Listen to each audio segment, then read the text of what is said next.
नमस्कार मंडळी, मोरेताईंच्या रेसिपी चॅनलमध्ये तुमचं स्वागत आहे।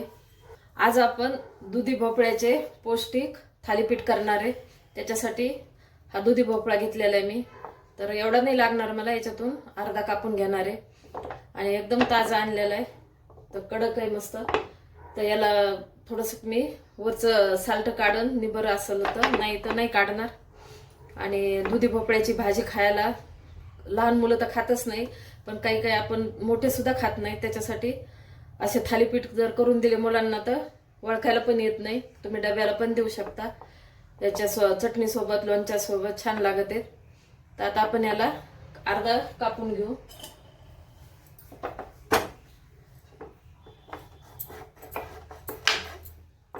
आणि ते मोठा आहे पण एवढा काही निबर नाहीये।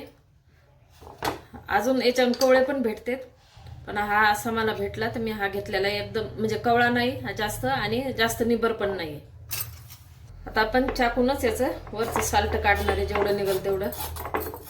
आणि नंतर खिसणीनं खिसून घ्यायचं। आणि आपल्याला भोपळा खिसायच्या आधीच आपण ना सर्व साहित्य जमा करून ठेवायचंय। तर मी हे आता तुम्हाला लगेच दाखवते खिसायच्या आधी साहित्य काय काय घेतलंय ते। याचं आता सर्व याचं वरचं साल्ट मी काढून घेते आणि नंतर साहित्य दाखवते। हे आपण असं पूर्ण याचं साल्ट काढून घेतलेलं आहे आणि हे मागचा भाग पण कापून घेतलेला आहे। आता आधी पण धुतलं होतं, परत मी एकदा धुणार आहे याला। त्याच्या आधी तुम्हाला मी याच्यामध्ये काय काय साहित्य टाकायचे ते दाखवून घेते।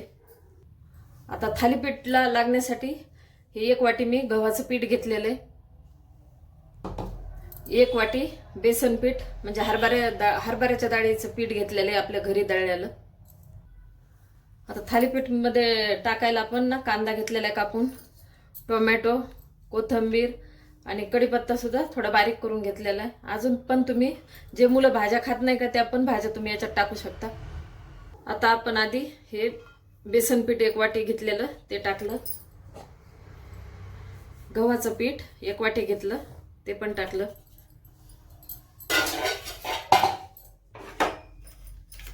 आता कांदा टाकून घेऊ, टोमॅटो, कोथिंबीर, कढीपत्ता।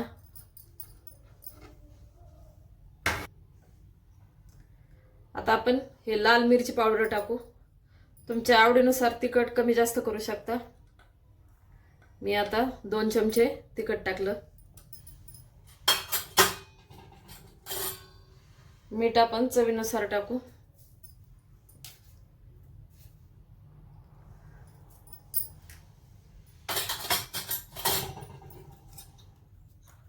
थोडीशी हळद,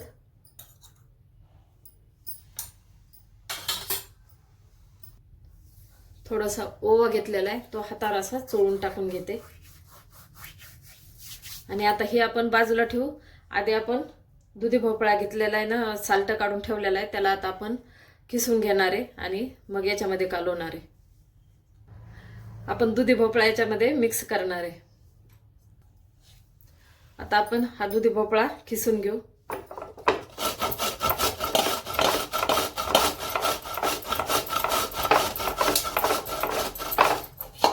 हे असा खिस खाली पडतो, असाच मी आता हा पूर्ण किसून घेणार आहे।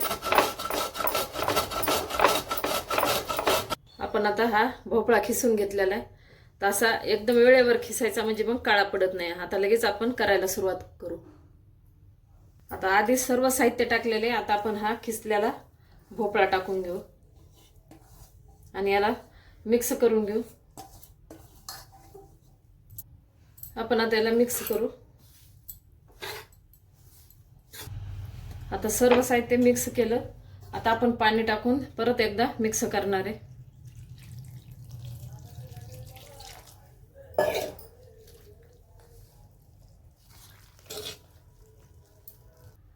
आपण आता पाणी टाकून पण मिक्स केलेलं आहे।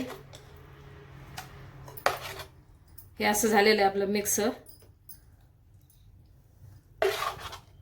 आता करून दाखवते। आपण गॅस पेटवून तवा ठेवलेला आहे, तव्यावर ना थोडंसं आपण तेल टाकणार आहे। थालीपीठ टाकायचे आता।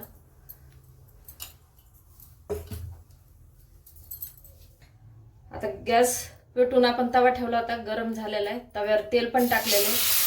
आपण आता थालीपीठ करायला सुरुवात केलेली आहे. असं पळीनं टाकायले आणि नंतर ना असं हाताने फिरवणार आहे, नाही तर तुम्ही चमच्याने पण फिरू शकता. हे असं गोल आकार केला मी हातानेच आणि थोडंसं तेल टाकायले आहे वरतून पण आणि तव्यावर असं खाली सगळीकडून.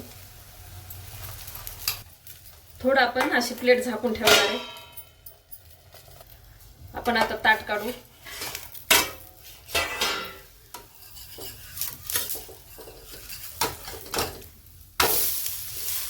पलटे घेतले करून थोडंसं तेल टाकायचं. छान भाजलेलं आहे. आता खालची साईड पण आपण अशीच भाजून घेऊ. आता आपण गॅस कमी करून खालची बाजू पण पाहून घेऊ आता कशी झाली. छान भाजलेली आहे. दोन्ही साईडनं आपण मस्त भाजून घेतलेले थालीपीठला. आता राहिलेले मी अशा प्रकारे सर्व करून घेते. अशा प्रकारे दुधी भोपळ्याचे थालीपीठ तयार आहे. तुम्ही एकदा नक्की ट्राय करा आणि कमेंटमध्ये सांगा.